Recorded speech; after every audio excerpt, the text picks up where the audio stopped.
When you file international applications, you can include what we call declarations under the PCT. So what are those declarations and why would applicants choose to use those declarations? These declarations are referred to in PCT Rule 417, and there are actually 5 of them, and I'll explain to you what these 5 declarations are all about and why you might wish to include them in your international application. We have heard from large users of the PCT that using these declarations really meant that they could save a lot of time or effort during the processing of their international applications.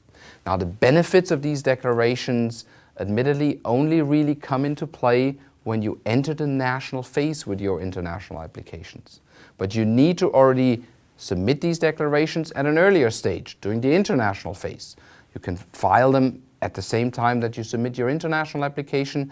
You're also entitled to submit them a little later on, and I'll come back and explain what the time limit is within which you can submit these declarations. These declarations really anticipate certain national phase requirements and allow you to already comply with these requirements in the international phase at the time of filing or subsequently. At the outset, I would like to point out that these declarations, to submit these declarations, is absolutely optional. So you don't have to do it. If you've never filed declarations in your life, having filed already many international applications, you've basically not done anything wrong. But I hope I can convince you in this presentation that you might at least wish to consider using those declarations in the future. So we really have 5 types of declarations, and I would like to say really only 3 of them are particularly useful to applicants, but I'll give you an explanation of all of them. The first one is called a declaration about the identity of the inventor. Now, I don't think that is particularly essential for applicants because in the majority of cases, the inventors will be listed already in the request form. The declaration doesn't add anything further to that, so just include your inventors in the request form. The second one, and this one is more interesting, is a declaration about the applicant's entitlement to apply for and be granted a patent. Now here, I'll give you an example where this could be helpful. Take the example of Canada. Under the national law of Canada, they have a requirement if a legal entity, a legal person, enters the national phase before the Canadian office, the applicant needs to show that he's really entitled to apply for and be granted that patent, because naturally the legal entity didn't invent the new machine itself, but it had to be a natural person. So why is it that now we have the legal entity entering the national phase and not the inventor? And so what you would usually have to show in these cases is that there was a transfer of rights between the inventor and the applicant, who's now entering the national phase. And such a transfer could be shown by way of an assignment document, which is furnished to the national office when you enter the national phase. But instead of submitting that assignment document, the declaration about the applicant's entitlement to apply for and be granted a patent would replace such a assignment document. And I'll come back how this exactly works in practice. The third declaration is called the applicant's entitlement to claim priority of an earlier application. And this could be interesting in cases where there's a difference between the applicants on the priority application and those which are now submitting the PCT application. Take another example.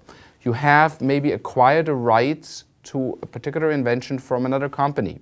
That other company filed the national US application initially, you acquired the rights, and you're now filing a PCT application on the same invention, claiming priority of that earlier application. Now you don't have identity anymore between the applicants of the earlier application and the applicant on the PCT application. In this case, declaration number 3 about the right to claim priority could be interesting. The fourth declaration is also used quite a bit, and that's a declaration specific to the United States. It's a US declaration of inventorship. So it would, in theory, then replace the US declaration or oath or declaration of inventorship that you probably have heard of when you enter the US national phase and that you need to submit to the US office at that stage. Instead of submitting that national declaration, you could submit the PCT declaration of inventorship for the United States. The last declaration is called non-prejudicial disclosure or exceptions to lack of novelty. It's rather rare that instances would occur where such a declaration makes sense. I just want to give you two examples. One example would be that under the national law of certain of our designated offices, if you file a patent application, but you already disclosed your invention before in a publication in a technical journal, this might not necessarily always be held against you in terms of novelty for your subsequent filed patent application. If this is a situation, you might consider filing such a declaration and going on record that you should not have a prior art publication that should really hurt ultimately the decision whether a patent can or cannot be granted. Exceptions to lack of novelty could also be in a situation where, for instance, the invention which you have made was stolen by a third party and was disclosed without your permission. That could be another scenario, but as you can see from my example, it's a relatively unlikely scenario. So again, the three declarations that we would really recommend you to consider is the one about the right to file, the one about the right to claim priority, and the third one is the US Declaration of Inventorship. So how do these declarations now actually function? What you need to do as applicant is you need to compose these declarations according to certain standardized wording. That's really easy to do if you use electronic filing software to file your international application, because the software already contains all the elements that you could compose your declaration of in the software. It's maybe a little harder if you use the PDF request form.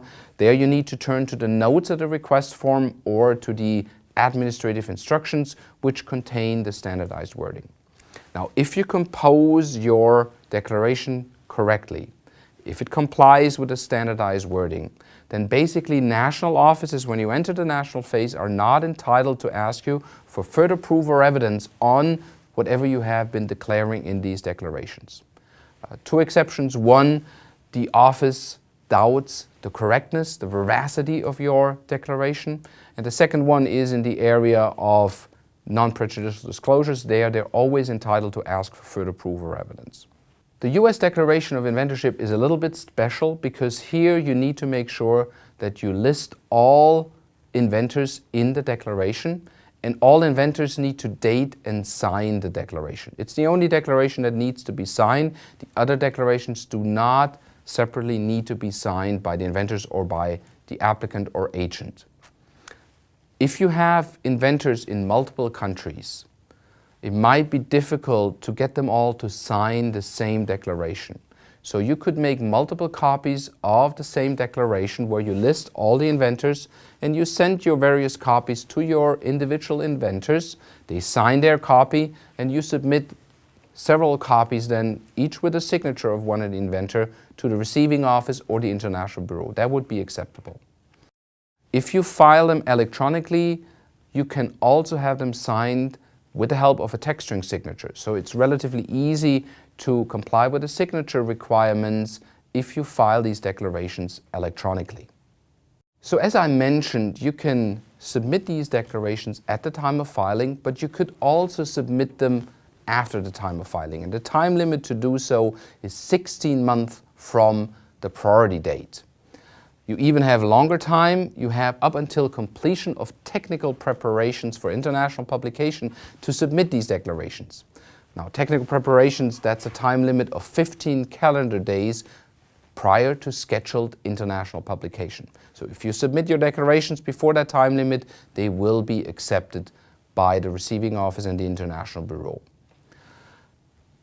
The same time limit applies if you already submitted a declaration and there is a defect in your declaration.